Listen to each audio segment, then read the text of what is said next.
Hello and welcome to another episode of the Petey Performance Podcast. Today's episode of the podcast is with sports nutritionist John O'Connor. John has been working with the Kerry senior footballers for the last year, so we talked a little bit about what are the common questions that crop up in an elite inter-county team like that. We talked about alcohol consumption in the GAA and in sport and giving athletes autonomy over their own lives. We also spoke about the HBX Conference that he attended yesterday. We talked about John's career and what he's had to go through to get to where he is now, and the career and the industry as a whole in terms of nutrition and S&C. So loads in this one, guys. I hope you really enjoy it. And if you do enjoy it, please remember to like it, share it, and send it. John, welcome to the PD Performance Podcast. We've had a fair old chinwag there off air, but how's the form? And how has the trip to Dublin been? And what's the plan for the weekend? Very good. Yeah, delighted to be here and much appreciate the invitation. Obviously it was up, and I know you plan on getting into it, was up for the HBX Performance Nutrition Conference, which was very good. It was thankfully well worth my trip up. Plan for the weekend is fill the belly. Dingle Food Festival is on this weekend, so it's a big weekend by us down in Dingle. So around the various food stalls, trying all the different grub, and we have Dingle playing the Gale as well in the last game of the group stage, I suppose, the county championship. So we have that to attend as well on Saturday in Dingle. It's a home game, thankfully, so we won't have to stray too far.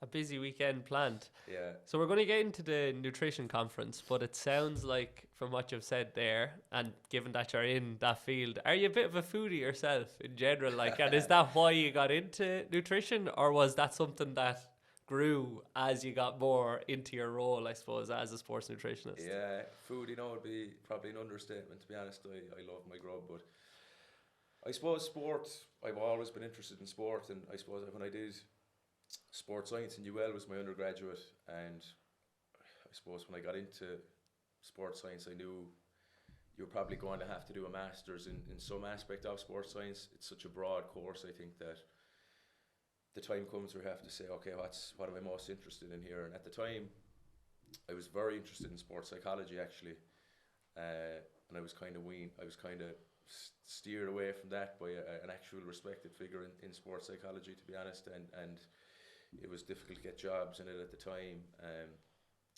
and upon reflection, I took a year after graduating from sports science in UL to kind of think about it, and I decided nutrition was the perfect meeting point of food and sport, two things I'm mad about. So it was a natural enough progression from there. Really, I decided then to do a master's, and yeah, it's just been in sports nutrition ever since, and loving it, thankfully. So you were up for the conference out in the sports campus. You said you were incredibly impressed with both the campus and the content of the conference. What were the major takeaways from the conference for you? And then what blew you away about the campus as well?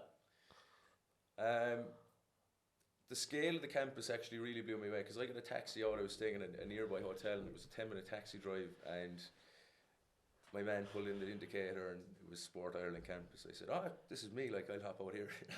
I didn't realise the scale of it. I had about a half an hour walk from there down to the conference room where it was on. So yeah, it's incredible.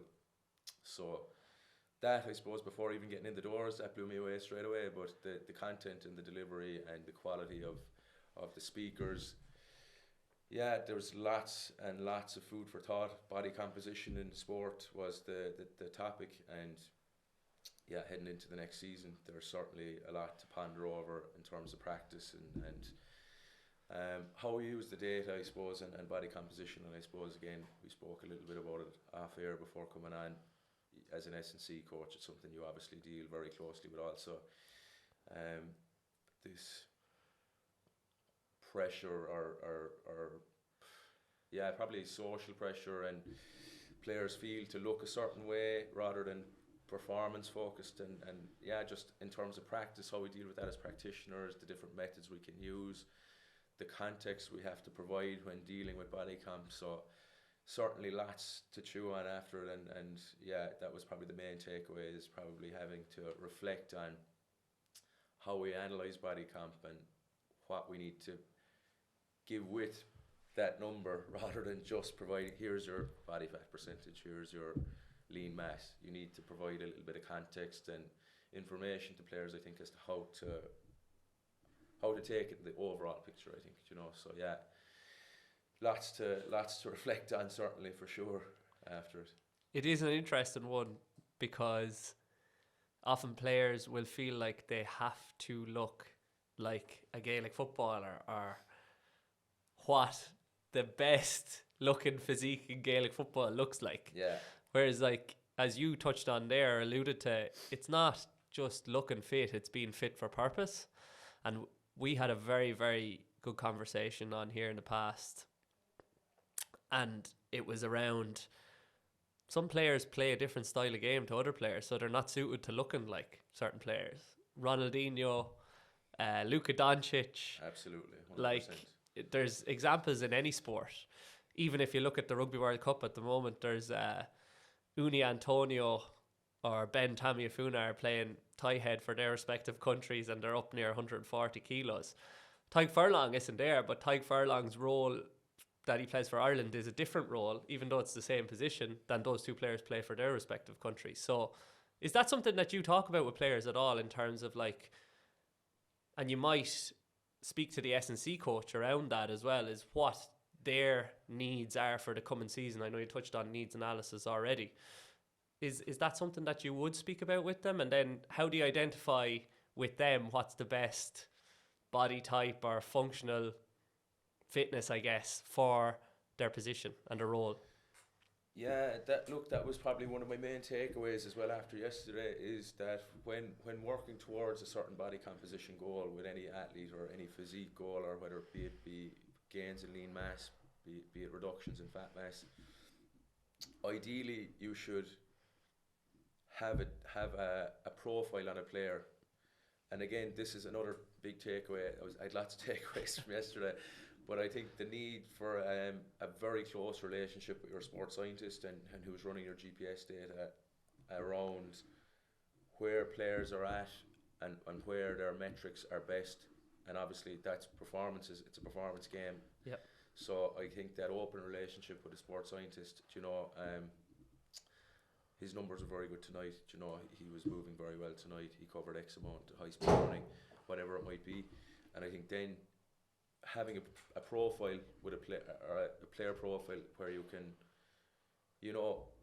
start piecing the jigsaw puzzle together, rather than having one set data point, this body fat percentage, or it's about, I suppose, having a range. Yeah. It's not one set point. And even, for example, the day that you take, or the day that you do a DEXA, the amount that influences that. I don't think players actually are aware of that either.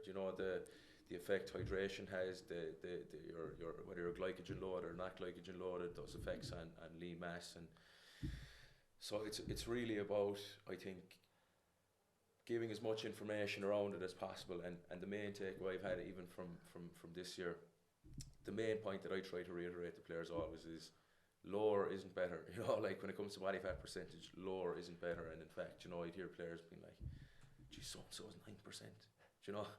Jeez, he's an animal, he's a freak, and you're kind of like, you're never going to be like, do you realise his genetics? And he's useless. He's not starting with it. But the likelihood is as well, if you're going to be 9%, you're going to be under fueled. You won't be playing. You're going to be injured, you're going to be sick. So yeah, it's about that information piece around body comp. And yeah, my mind was racing for that whole conference yesterday, to be honest, so it was good. I am interrupting the podcast to let you guys know that I have 10 spaces available for online coaching in November. I've limited spaces available because October has been such a successful month for me. However, given that now I'm on the road and I'm focusing primarily on the individualized coaching, I'm going to open up 10 more spaces in November if athletes want to take them to elevate their performance to new levels that they haven't reached before. It's the off season, so it's time to get that extra work done if you want to be a better athlete next season. message me on Instagram with the DM titled Premium if you want to take one of those spaces, and don't wait around, because October has been a great month for me, which means that the service is obviously providing tremendous value. So if you want to take one of those spaces, DM me immediately. And now back to the podcast. So in terms of pieces of research that were presented, was there anything, as you just said there, that really got your mind racing, that you were like, oh my God, that's broken a real mindset that I have held, or a belief that I've held for a long time? Yeah, it definitely identified, look, and as a practitioner, I'd like to think I'm always, at least attempt to be evidence-based and implement best practice. But upon some of the research yesterday, we're kind of thinking back here and going, oh, Jesus, like, I'm going to have to reflect on this, or how I operate here, because I suppose it is such a, and even I did the ISAC course as well, level 1 recently, and you know, it's very invasive, and I mean, you're pulling at abdominal, like, you know, the subcutaneous fat at someone's abdominal, and it's like, you know, it's not nice, and I just think that speaking about somebody's weight or body composition is such a sensitive topic, like, and especially in this day and age where there's extra societal pressures to look a certain way, as we mentioned, like, and then extra as an athlete. You know, it needs to be treated as such. You know, I think oftentimes we throw around, and we spoke a little bit about before coming on air, this terminology like, oh, my man has wintered well, or do you know what I mean? A bit of an arse in your man now coming back, or whatever it might be. But I think I think we don't really realise the effects that can have on players, you know, and from a practitioner standpoint, what they might do to their dietary habits in an attempt to try and lose weight rapidly, you know. So yeah, but in terms, sorry, again, I've gone a little bit off the track, but in terms of research, I haven't had the opportunity to get stuck into it yet, because I think it only got published 2 days ago, at least for public access. So it was presented actually yesterday, so we kind of got first insight into it, or at least made aware of it. There's a new IOC consent, or a statement released on body composition and RAIDs, and body composition assessment. So I get stuck into that. I get stuck into that maybe next week. So that's as I say, fresh off the press. So that'll have all the key takeaways, I think, summarised hopefully from the weekend, and best practice going forward. In terms of a general consensus post conference and your major takeaway, it sounds like a lot of it is coming down to the usual thing of, I need to make information more accessible and digestible for my athletes, because the number one thing is that they understand what has been presented to you at the conference, I guess, and the way it was presented to you at the conference probably isn't digestible for them. Yeah, and again, like, that's what our job is, really, isn't it?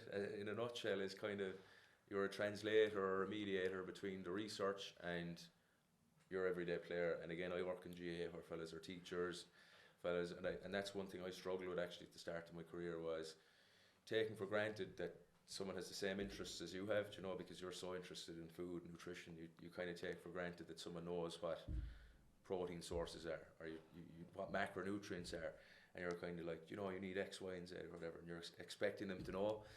But one thing I think I'd like to think I've gotten better at is realising that not everyone is interested in nutrition and performance, maybe. So yeah, you're trying to break down the information, and I think there's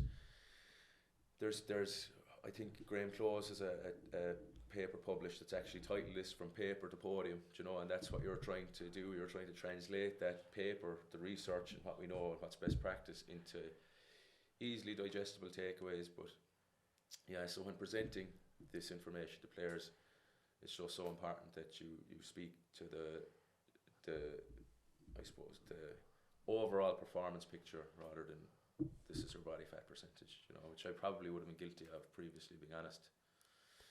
And it is something that we keep coming back to, is body fat percentage, body composition, and it's probably more talked about in Gaelic games than it is in other sports in the country, I'd say.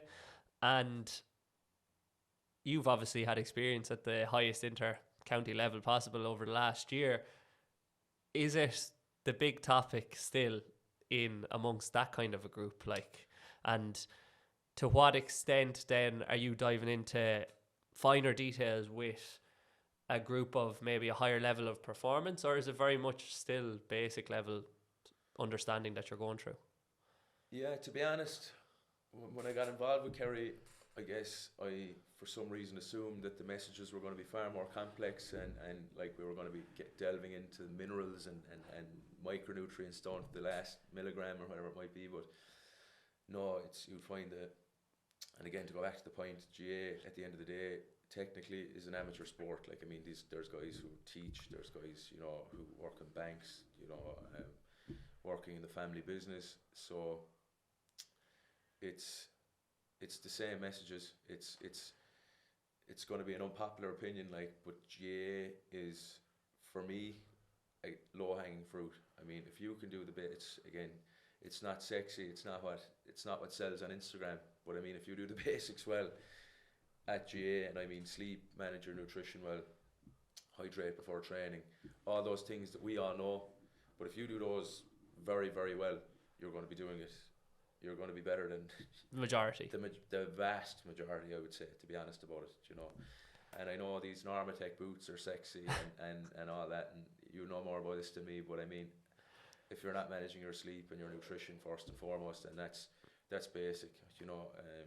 It's funny that the Normatec always comes with an Instagram post.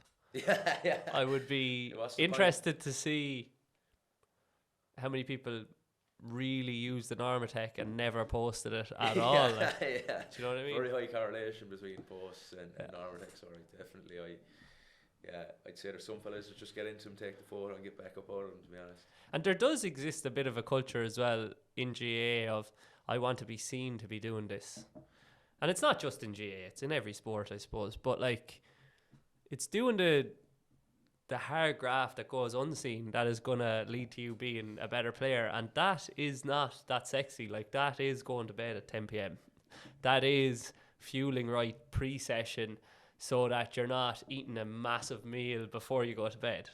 That is hydrating throughout the day. And it is, in a nutshell as well, we've touched on jobs and external stressors. It is managing your stress appropriately throughout the week and throughout the day to lead you to performing your best when it comes to training session or game day. And that's one thing that is often missed, I think, is people have a really, really stressful day at work consistently, and then they turn up and they expect to be shooting the lights out at training. And I'm afraid if you've all these other things going on in the back of your head, and you're getting into golf now as well, so you can probably empathise with this for sure. But like, you're not going to perform. Oh, absolutely. Or you're less likely to perform, let's say. 100%, and that's why I think the most successful coaches, like that big Ange that's making waves now with Spurs and stuff. I mean, it's the most successful coaches for me are the ones that deal with a person first, that realise, look, you have a life, you've 2 kids at home, your wife is pregnant again, you know. We're all like, it's sport, it's just one aspect of people's lives, you know. And I think as coaches and managers, the best ones for me are the ones that realise that and like realise the ones realise that there's other stuff going on in your life, do you know what I mean? And like, for people, just because it's your 100%, and that's what it kind of comes back to my point earlier on a little bit about, as a practitioner, because you're interested in it, because it's your all and be all and end all, you expect that of someone else, but that's not the reality. Like, it's sport. It means more to people than others. I mean, you know, athletes, I'm sure you've worked with athletes that just happen to enjoy it and who are incredibly talented. It's just, they show up on a Sunday, lay it in, gear bag over the back, and they're just class, you know. Like, so like you have to. And I think, again, like, I think there's a very good clip of I think it was Liam Sheedy or someone, where he shoves someone into the back and then he's whispering into another fella's ear. You know, you have to know what's going on, I think, and dealing with people first, understanding their personalities, building relationships with them, and knowing what motivates them, I think, you know. So yeah, absolutely. And like, you have to coach a person first, so you have to know them before, and you have to listen to them before you start giving out advice, because you need to understand where they're at and then meet them there, I guess. And that is probably a mistake of, younger practitioners is they come in with all this knowledge and all this, oh, we're doing this and this because of this and this, and the athlete's just standing there looking at you being like, well, I don't give a shite. Just tell me what to do and I'll do it. Or else maybe on the other side of it, they might not do it, because oftentimes the worst way to get somebody to work with you or to do what you want them to do is to tell them why they should be doing it. Yeah. You have to let them want to work with you, I guess. Something I've spoken about before, but we're touching there on common issues around what we're focusing on with GAA players and real low-hanging fruit. Something that popped off yesterday on social media, you might not have seen it because you're at the conference, was this picture of Conor Murray and Peter O'Mahony having a glass of wine.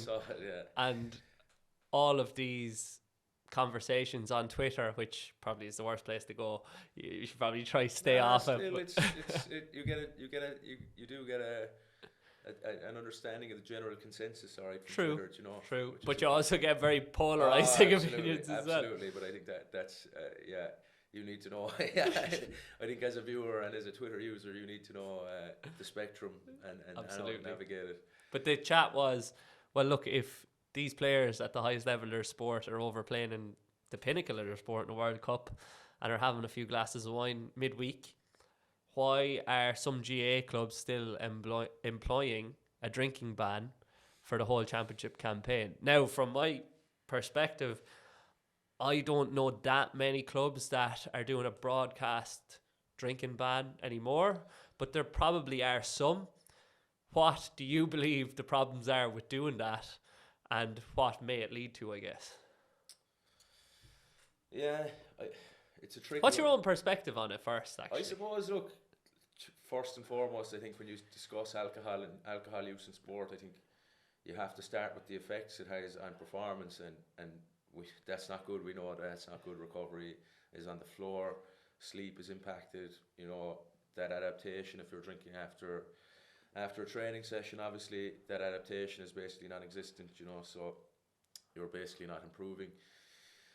The research is very clear amongst team sports that binge drinking is far more prevalent in team sports, which isn't surprising. If you were to have a blanket drinking ban from period A to period B, you know, that players will leave the hair alone or whatever and again, we've all been in dress rooms when the manager says, go for a few tonight, lads, and there's fellas fucking nudging each other and winking across the room, and that means tomorrow as well, you know, and all of a sudden it's 3 days or whatever it is. So again, boring answer, context I think is everything. Like, I think the pros to a few drinks with a team, I've seen it myself, can be massive in terms of morale, you know. Out for a few pints, the quiet reserve fella says a joke and the whole squad is laughing, and we're like, Jesus, I never thought he'd, do you know what I mean? I never thought he had that in him, like, and all of a sudden, you know, they're laughing about it. You hear it come up again in the training sessions afterwards and stuff like that. So there's times, absolutely, it would be great and I think it's for sure the way forward not to have a blanket drinking ban for a club team. I mean, and again, I've actually had this conversation with a professional athlete who's over in Australia, and the thought of a blanket drink, they could not get their head around the idea of a blanket drink, but and these players aren't getting paid, you know, like, and he was an Australian fellow himself. They're not getting paid. They train 2 or 3 times a week, and they can't drink from period A to period B, and you're like, yeah, pretty much, you know. He was like, it's mental, mate. He was like, that is mental. So it'd be great. I think getting rid of the blanket drinking bans is for sure the way forward, but and giving players autonomy as to, I mean, if you're playing at any way decent level, you're going to know alcohol is not good for you, and you know it's the impact it's going to have on your performance. So you'd like to be able to give players and trust players to make, I suppose, the right decisions around alcohol, you know. And I think the right decisions around alcohol mightn't mean a drinking ban per se, but it's taking a rational approach to your consumption of alcohol, same as your consumption of anything. The issue is that because it exists, this culture of binge drinking, some lads on the team can't have a couple of drinks. Yeah, Which is why probably in the past managers found it easier to just say like, okay, no one drink anything. Yeah, yeah. Because it was black or white. It's like I can't trust them to go and have two, so I'm just going to tell them not to drink at all. And I think the important thing as well is like Peter O'Mahony and Conor Murray were having a couple of glasses of white wine, like they're not exactly on the session. And I think that has been an issue in teams that I've been involved in before. Drinking is classified as drinking. So like a glass of wine for some reason is equal to 12 pints. Do you know? And like, yeah, it's like the two boys were drinking last night. One fella might have been out with his missus for a meal and had a glass of red wine, and another fella might have been in the pub since 12 o'clock in the day, drinking all day long, and all of a sudden the two boys are getting the same treatment. Treatment. So I think it's very important to obviously again put a bit of context in it, and yeah, but I think definitely eradicating the bans is certainly the way forward for me anyway. And I think you have to have trust in the players as well, because if you don't have trust in them, they're more likely to not align with whatever you've outlined is acceptable, I would say, because they're going to know that you don't have trust in them by saying, okay, you're not allowed to drink at all. Whereas if you say to them, look, you can have a few, just take it easy maybe, they're probably more inclined to have their 2, 3, 4 drinks and then go home. Absolutely. And they'll be happy with them. And realistically, it's probably going to have minimal effects on your performance, given the way the season has it's different in Kerry now, I know, because you have crazy amount of matches. But in most counties, it's a bi-weekly cycle to games. So if you do have a couple of drinks after one of your games, like, so be it. Like, as you said, it's an opportunity for connection and to enjoy yourselves, which is very important for team morale. It just probably does need to stop on that Saturday night or that Sunday or whenever you play and not roll into the next day. But if you're allowing them to drink with their own kind of thoughts in mind or with their own level of autonomy throughout the week, they're probably less likely to go on that 2-day session because, look, I could have drank during the week, I just didn't want to. And I think it goes back again to that point of putting the person first, as a coach, and putting, as you said, that trust in them to make the right choices. And I just think personally there's something very, very wrong with a grown man or woman telling another grown man or woman that they can't do something. I mean, that to me that's weird, and I just don't. I wouldn't feel comfortable ever telling someone you can't do that. Who am I? Like, who am I to tell you who's maybe older than me, has achieved more than me, and is more talented than me in their sport, that they can't do something? I mean, that to me feels strange, and again, it's very authoritative, isn't it? It is, and it never works, man. In my opinion, it never works. Telling someone they can't do something, it inevitably turns into someone going, "Who's your man? Who's your man telling me I can't?" And it's like, do whatever you want. Just come up to training Tuesday and be ready to go. And I think it's changing in terms of coaching style as well, that it's more of a collaboration with, especially the younger athletes now. They're not really responding to that authoritative style, at least for the most part. Like, the majority aren't responding as well as people have in the past. So it probably needs to change to a more of a conversation rather than, this is what I'm outlining and you must do this, this and this. It needs to be, okay, what's the plans for the week? Okay, how can we manage that to get the most out of our training and our matches and have you feeling the best come match day, which is important to you as well. And then you're working with the athlete as opposed to telling them what they can and can't do, as you said. Absolutely. I mean, one thing I noticed this year, being around the dress room, the Kerry dress room, even, like, they're smart. Like, they're smart men. Like, they a lot of the time they know what to do. They just need some fine tuning or guidance or confirmation that they're doing the right things, and that's a lot of your job, being honest about it, But to tell someone who's smarter than me and like or whatever it might be, that they can't drink or that they can't do X and Y, just to me it's not healthy, being honest about it, and it's not forward thinking. It's not progressive, I don't think.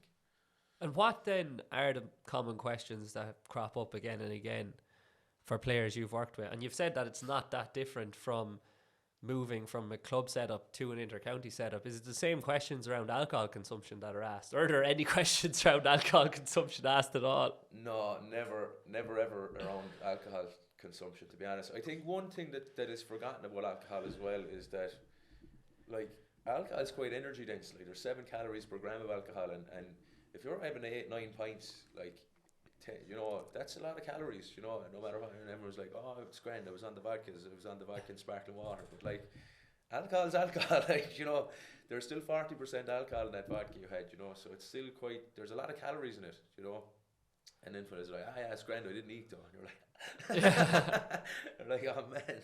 But after a match, like. Yeah, exactly. I suppose it is a little bit misfortunate in that the times that are suited to drinking alcohol in GA come right after a game, So I suppose the importance, even at club level, for anyone listening to the club, the importance of getting a feed in, and again taking those hours of recovery, or rehydrating, repairing with protein, refueling with carbohydrate, they're all important to do before you ideally drink any pint, Rehydrating, the big one, because obviously the diuretic effect of alcohol as well. So yeah, tick that box first and then enjoy your pints. So what does come up time and time again? Is it always body composition, or was there anything particularly interesting that you covered over the last season?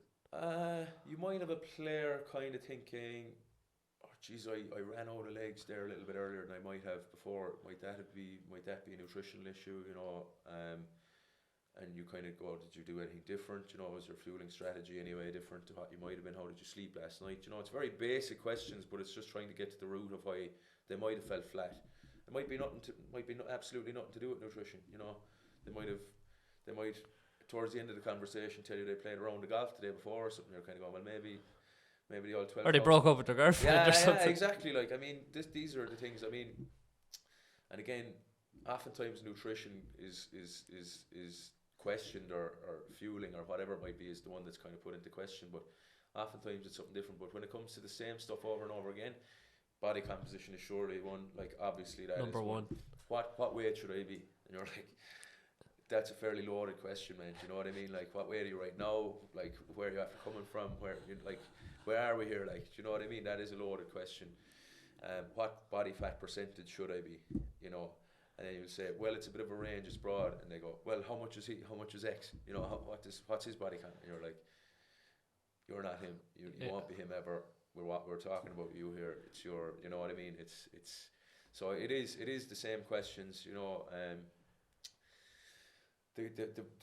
the messages that I find myself delivering all the time and repeating myself on. Carbohydrates is still a huge one. I mean, there is still that deep-rooted fear around carbohydrates and the misconception of the link between carbohydrates and weight gain. Overconsumption of protein, like, I mean, anything excess of 2 grams per kg body weight for athletes, unless they're injured or maybe going through a period of body fat reduction, no need for anything excessive of that. And sometimes I could see players eating 2.5, 2.6 grams per kg body weight of protein, and really skimping then on carbohydrate. What they don't realise is that they contain the exact same amount of calories. So if they were to reduce down their protein, which in their mind is, I'm going to waste away to nothing here, like, I'm going to lose significant amounts of muscle mass and gain fat mass. I don't want that, So it's trying to educate them around that it's around energy balance. Anything over 2 grams per kg by the weight of protein isn't going to be dictated towards muscle protein synthesis, really. So you're hitting your spot here. We need to reduce protein a little bit, increase carbohydrate. I find myself from club level right up to inter-county level, that message, I lose my voice some weeks from trying to deliver that message. And I think it's, having thought about it and reflected on it a lot, I think it's probably related or down to 2 main things. I think the prevalence of low carb diets and again that misassociation between carbohydrates and weight gain, and the fact that you go down to the supermarket now and you see protein written on everything, cereals, protein milk, protein bread, protein whatever, and that association with protein and muscle mass, which obviously, yes, they are associated, but more isn't necessarily better. Same as like, again, going back to body comp, lowest isn't always best when it comes to protein, higher isn't always best. So yeah, there's probably 5 things there's probably 5 messages I could make my career live off, to be honest. If I could only say 5 more things, I'd say I'd probably get by as a sports nutritionist, to be honest, in most cases. In relation to working with a group versus an individual, are you best suited to one of them, do you think? And what are the challenges that present with both? Because obviously if you're presenting in front of a group, it can be a little bit daunting to some people. I wouldn't imagine it is to you, but potentially it was when you went into the group first, although you probably knew some of them already.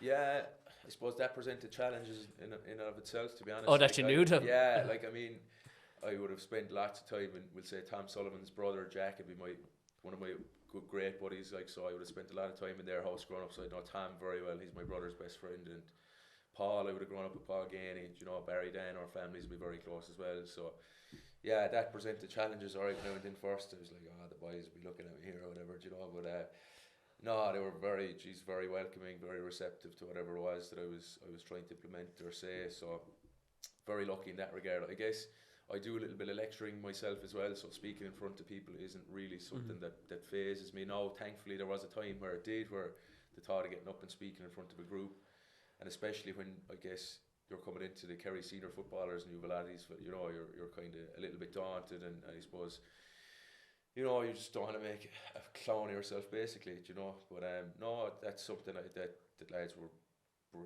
made life very, very easy for me. You know, they were, again, very receptive to information. They, you know, there was thankfully no laughing or joking or prodding. I don't think anyway, unless it was happening behind my back. But no, very thankfully, I no issues in that regard, really. What about the one-on-ones with the lads that you knew? How did they go? Like, what was the dynamic like there? Was it a different kind of relationship to what the usual one would be? Was it very professional, and did they keep it professional? Or was it you kind of trying to keep it as professional as possible? Yeah, it was probably professional, but presented informally. Do you know what I mean? Like, the question was a real question around their fueling or hydration or whatever it might be. You're just answering it like you're talking to one of the boys as opposed, you know, like it was just a more free flow chat. Yeah, and I find a lot of conversations, to be honest, with the lads are very informal. Like, but at the end of the day, they're performance enhancing conversations. I think they're the best ones, to be totally honest. I think being able to relate, I suppose, and having played football myself and understanding the challenges associated with various aspects of preparing for training or games.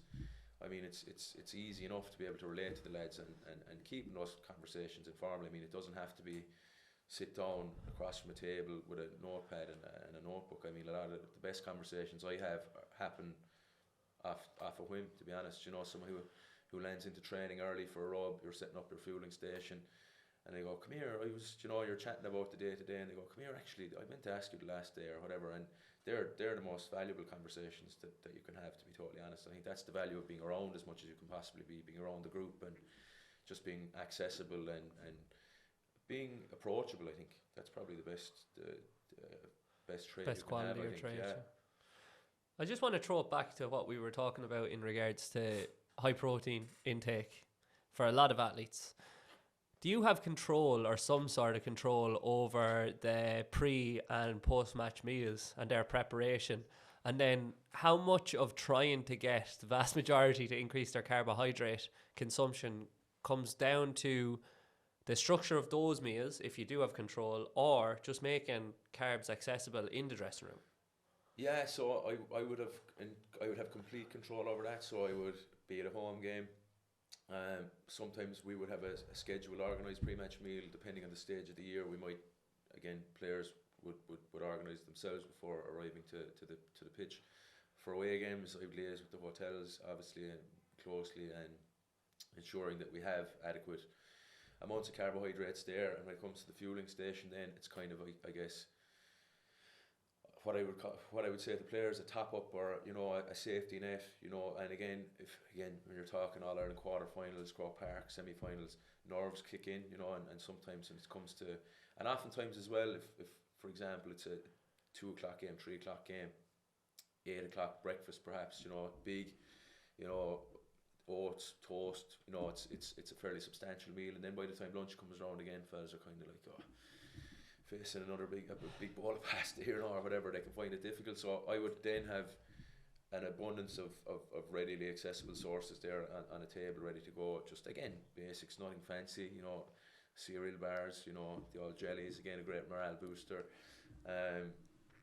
Cereal bars, the usual sports drinks, but yeah, I would have complete control over that. And to be fair, on game day, players would be generally very, very good to consume adequate amounts of carbohydrate, but it's the day before is still the message I keep trying to drive home, the importance of beginning your fueling the day before the game, and that can be a little bit of a challenge again. Something that my athletes talk about quite a lot, and you've just touched on it there. Why do you think there exists this preoccupation with pasta in the GAA? They think that everything that they eat has to be pasta pre-game. It's the only way to carb load. It's funny, and when I start with someone, whenever I start with someone, early doors, it's kind of like, oh, how'd you get on today? How did the game go today? How was your fueling? Grand, I had my bowl of pasta, I had my bowl of pasta. It's like, that's the box ticked.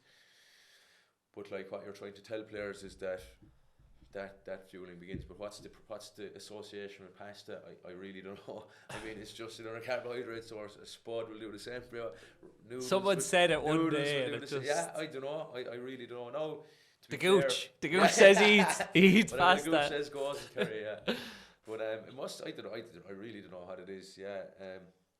Now, to be fair, it's probably goes back to something like endurance. Or I know a lot of endurance athletes use pasta as well as their fueling source, and obviously it is a very condensed carbohydrate source and ideal. It ticks all the right boxes. But yeah, no. To be fair, we do have players who like noodles or rice or whatever it might be, different carbohydrate sources, and we try to make them available as well to give it a little bit of an option. But generally the go-to, I suppose, it does tick all the boxes. Like, I mean, I think that is why your chicken pasta is just the most standardized across all the boards, because moderate in protein, high in carbohydrate, low in fat, low in fibre, Bob's your uncle, and it's palatable. It's not going to cause you any gastro issues, so if it ain't broke, I suppose, it's nobody who doesn't like pasta either.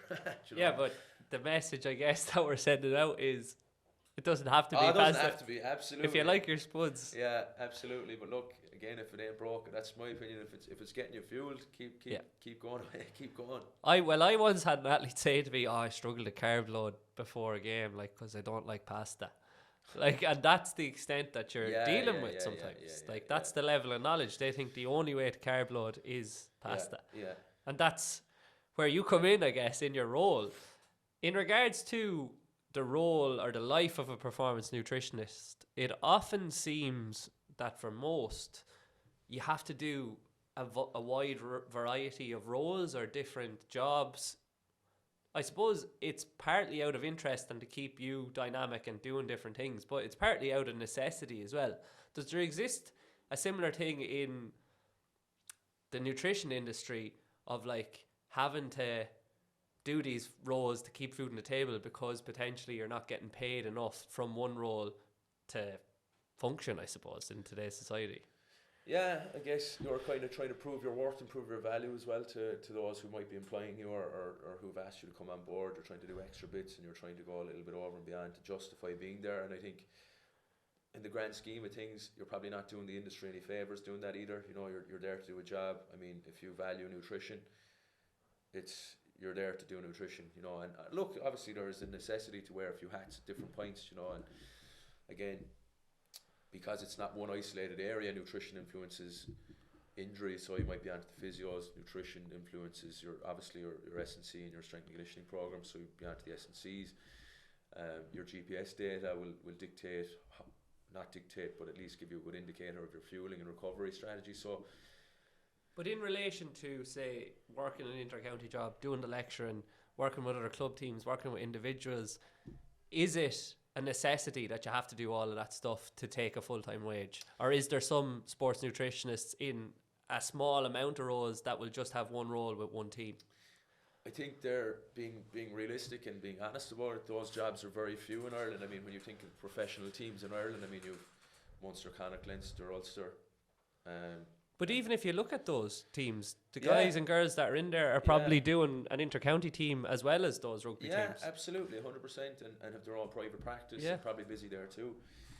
For me, to make a decent living, I guess, definitely. I mean, being completely and utterly honest about it, I would need to have my finger in a few. I'm lucky to have the lecturing. You'd need your finger in a few pies for sure. If it is a thing that you're very committed to working in sports nutrition, definitely you have to. I'm very lucky that I have the lecturing, I suppose, at the moment to give me a steady income, and then Kerry again, working with Kerry, and that has bounced onto my practice. My own target nutrition is quite busy now as well, which is great. So yeah, being honest, for me at the stage that I'm at in my career, is it necessary to have my fingers in a few pies? Absolutely. I'd like to make a decent living, 100%. I mean, if your question is, could I live on being an intercounty basically nutritionist? No. And that's where it's will at that the moment. change, or what needs to happen for that to change? It depends. What I probably see, the way that I probably see it going is, again, mightn't be, and again, probably the more, counties will probably start doing this, is employing head of nutrition, where it's a contracted job. You're probably into schools around the county, you're delivering workshops, parent workshops, and I think that'd be an incredible role. I think it would have such value. They might save money as well, counties might. 100%, man. I think that would be a very useful job. I think you actually go beyond the realm of GA. You're tapping into health, community health. Going around delivering workshops and nutrition presentations to schools. You're getting more likely to get kids going up to the GA field. At the club level to involve in GA. It certainly looks progressive. You're informing and telling parents, parent workshops, how to fuel a young athlete. The foods what a shopping list should look like, some easy meals, what a lunchbox should look like.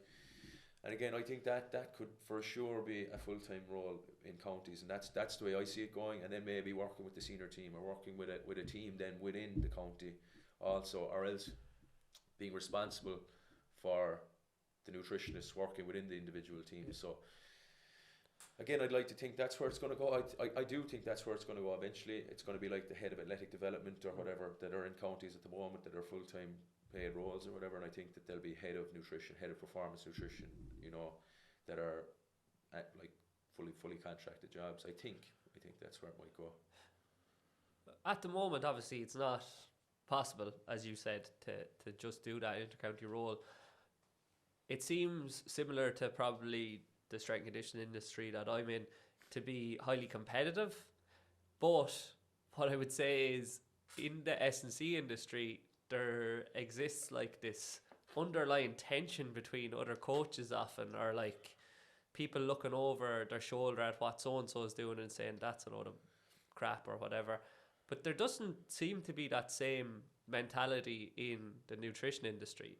Why do you think that is? Or am I completely wrong in that statement? No, I think you're 100% right, and yesterday's conference really confirmed that for me. It was so collaborative, it was so open, the networking there was unbelievable. It was handshakes and discussions and chats. There was no, oh, that's your man over, you know what I mean? It was, at least I hope, Natalie, that's how I felt anyway, at least. But no, that yesterday really confirmed for me the willingness of our more renowned practitioners. I mean, the likes of Catherine Norton, Sharon Madigan, and all these very well-known practitioners and researchers, how down to earth and normal and open to helping you. And I'd have no issues reaching out to anyone in that room yesterday, and I would have no doubt I'd get a response pretty straight away. And vice versa, if someone ever was to reach out to me and say, come here, just wondering how you do this or do that, I mean, I'd have no qualms or hesitation to letting them know. And it showed to me that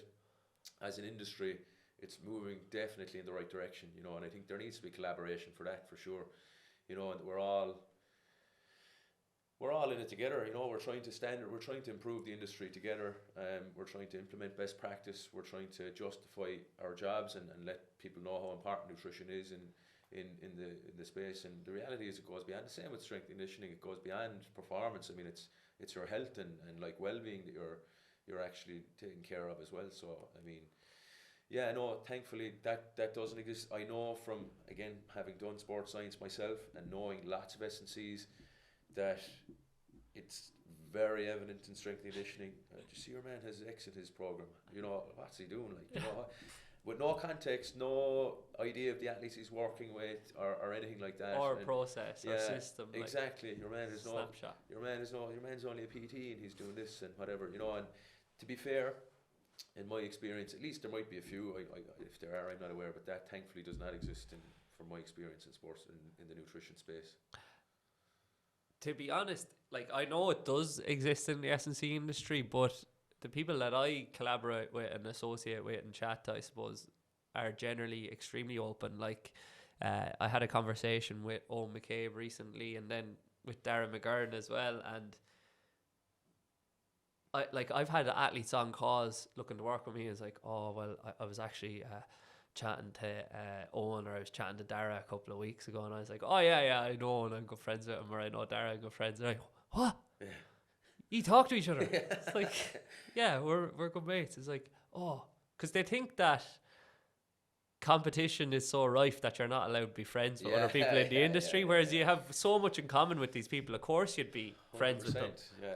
And then the realization, or the reality of it, is there's 1 million people play GAA. Yeah. And I said it to Owen last week. I was like, I don't know about you, but I could probably take max 30 people on at a time. So I don't know what I'm going to do with the other almost 1 million people.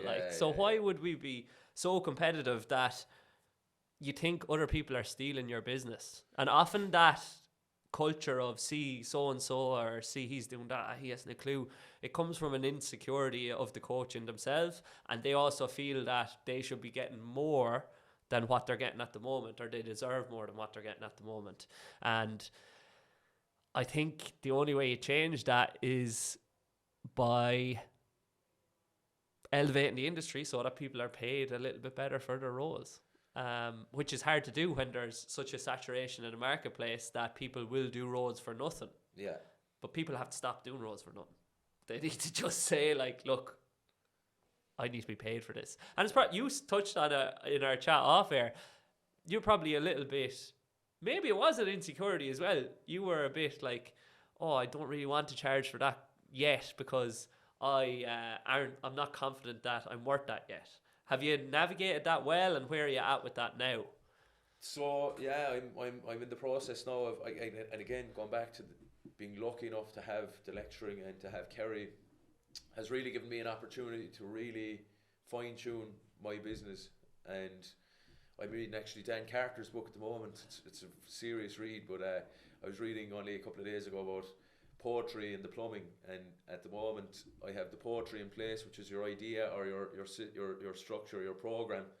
So I'm working on the plumbing now at the moment as to how that will be delivered, and I guess I'm lucky in that, again, the security of the two jobs that I have at the moment, the steadier jobs, I guess, has given me excuse me, the opportunity, and I suppose the ability to be a little bit choosy of who I take on, who my ideal client is. So that now is someone who's working in sport, whereas when I first qualified and I first started Target Nutrition, I felt I needed to be everything to everyone.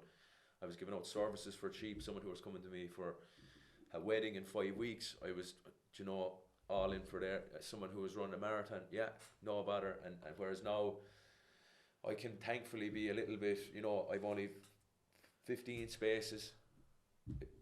I'll decide, apply for a position. It's not, I'm taking everyone. It's dirt cheap. It's a premium. It's going to be a premium package. It'll be a top quality service, and you're lucky enough to have gotten in, I suppose. So that's. And it'll be better for you as well. Oh, absolutely. Because you'll be more streamlined or more attentive to those people, so you'll be able to deliver a really high quality service to them. Absolutely, and the messages will be very individualized. But you know, again, it'll be the repeated messages. Yeah, I was just gonna say. It'll be the same messages, but they will obviously be individualised to whatever that person is going through. So, at the moment, I'm putting together a program called the Elite Athlete Template, or the EAT program. Oh, nice, great name. Yeah, it's good. It's quality. I was happy with that one. No, but yeah. So it's basically applying the principles used by athletes at intercounty level. And again, the message or the key underlying message behind the program is that performance is for everyone. I mean, if you're in the office, if you're like, no matter what it is, I think performance nutrition is kind of just linked with athletes or people involved in sport. But the reality is everyone wants to perform and feel their best every day, no matter whether you're a parent or whatever your job is. So it's applying those strategies used by athletes and making them, I suppose, available to everybody and implementable that for anyone really, no matter what your level of sport or life.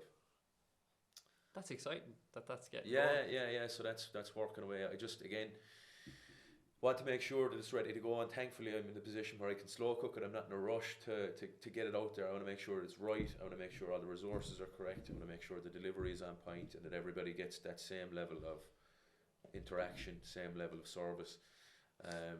So yeah, looking forward to getting that up and running. We'll move on to quickfire questions to finish. The first one is proudest achievement to date. Probably from a career perspective, I suppose, getting involved with Kerry as someone who's followed Kerry, as a person who grew up in Kerry, followed Kerry my whole life. You know, it's great to be able to be involved in the support staff there. It's something I probably never saw happening or saw from a professional perspective. That would probably be it. From a personal perspective, probably being able to live in Dingle, working in what I'm doing and chose to do is probably something I'm very happy with as well, to be honest, because I suppose when I was in college and you know, studying sports nutrition, what are you going to do? What are you going to do in Dingle? How are you going to, you know? So I think being able to actually work and survive and live in Dingle, doing what I enjoy doing and wouldn't really even consider work, I'm fairly happy with that one as well, to be honest about it. That's a massive thing to be proud of. Yeah. Like around your community as well, which Yeah, is what exactly. you want. Yeah. And you get that, I suppose, and you'll get it on Saturday. Hopefully the whole community is happy with a win. Yeah, exactly, yeah. Favourite athlete of all time? LeBron James. Why? Just everything controlled, longevity, never in any hassle or never in the headlines for anything, you know, wrong, career success. As a person, I think what he's done outside the sport and just as a freak, man, to watch. Like, I mean, like a fella who's 6'9", who can, like, he's one of the fastest. He's just a freak. Like, I mean, he ticks all the boxes for me just as an athlete. I mean, he's just, to watch him dunk a ball is just like nothing you know. It's Every time you watch him, you know that something incredible is it's going to happen. crazy. Whether it's a pass, whether it's, you know, his IQ, just I thought it had to be for me. Like in terms of who I enjoy like watching the most. I mean, just from that. I mean, just from what a body is capable of producing. It has to be LeBron for me. You know. And I think longevity, and again from an S&C perspective, you'll be, I'm sure, agree, like what he's doing is insane. It is insane. Yeah. I think with outliers as well, and I have to be careful as well. I wouldn't put it down to the S&C. Yeah, no, I think you're deluded if you go in and you're like, oh, I'm going to make LeBron James better at what he does. Just don't break him. Yeah, keep doing what you're doing. Yeah. What's the biggest thing that you've learned in the last 12 months? What's the biggest thing I've learned in the last 12 months? Athletes are people, I think, being honest. I think, you know, you get this misconception, I suppose, when I got involved with Kerry first, the senior footballers, you know, they're competing for All-Irelands every year. They go through the same struggles and they go through the same barriers that everyone does. And I think that's probably the biggest takeaway for me since getting involved in elite sport. It's not, they don't live elite lives. They have the same lives as everyone else. It's just they happen to be incredibly good at Gaelic football. Do you know what I mean? That's basically it. So that's probably my main takeaway from this year, to be honest. But you kind of knew that already. Yeah, I know. I suppose when you were at home, like. Yeah, exactly. Yeah, I guess. Or did you think he was the outlier? What like Mark, is Mark, it? yeah. Mark, yeah. Like, well, I suppose living with, like, growing up with Mark, I knew he was. It's probably another takeaway, really, being honest, if I could nearly revise my answer. I suppose living and growing up with Mark, I knew his mindset was like off the charts. You know, he was unbelievably driven always, and I think that since getting involved with Kerry as well this year, like that when it comes to elite sport, S&C is great. You know, we all have fellas, and nutrition is great. We all have fellas in the gym who are lift heavy and won't start. We all have fellas who eat like unbelievably well and will never play, and that's upstairs. Like, that is what sets these fellas apart. Like, what sets these men apart is that upstairs. It's the top 6 inches. It's the resilience when they get injured. It's the when you're 3 points down, who's going to dig out a goal. Like, it's that was like my main takeaway. And even that's in a dressing room too. You know, like, it's not like all 30 players or all 40 players involved in a panel have that like laser sharp, unbelievably driven mindset. But that's what sets apart those real elite, top performers, elite of the elite. Okay. You know, that is the game changer. But I think what you just touched on there, people think it's, they're so fit, they're so strong, they must eat like a king. That gets them to the ballpark. But once they go onto the field, it's time to get everybody else is on a level playing field as well, because everybody else has done the exact same thing 100%. To get there. So what's going to set them apart from then on is the mindset. Yeah. Whereas, I don't know, have we worked with people, I'm trying to jog my brain, that have an elite level mindset but maybe don't have the habits? But I think the people with the elite level mindset implement the habits, don't they? That's part that falls under the bracket of an elite mindset. Elite mindset is doing what I will do, doing what I can do to perform at my very best, and that's implementing those habits. That's prepping those overnight oats. That's getting into the sea, or like, do you know what I mean? And that's going to bed at 10, like you said. Like, that is an elite mindset. That all falls under the same bracket as far as I'm concerned. So if someone has an elite mindset but isn't implementing those habits you spoke about, that's not an elite mindset as far as I'm concerned, you know. But the real elite are the 2 points down last moment of the game. I want this ball. Yeah. This ball, I'm making this hard run, you know what I mean? This is coming through. I want the pressure. I want it, you know.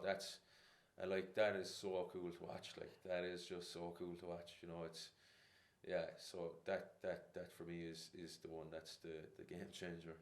Literally. Yeah, literally, but it is. What would you tell your 18-year-old self? Try and develop that mindset. Do what you can, see a psychologist. No, how would I tell my 18-year-old self? Don't force it.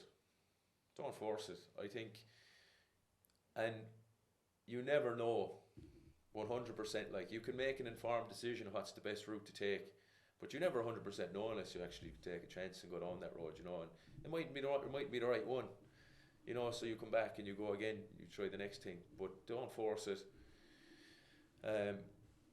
No, to be fair, what I tell my 18-year-old self, I thought I wasn't too bad at that, so maybe myself personally, I don't know. But to be honest, I probably expected it too much of myself too soon, you know. And I think I can still be guilty of this. I'm looking at Instagram and I see someone who's 40 or 50 years old and how much they've achieved in their life, and you're like, sure, like, where I might be there, you know.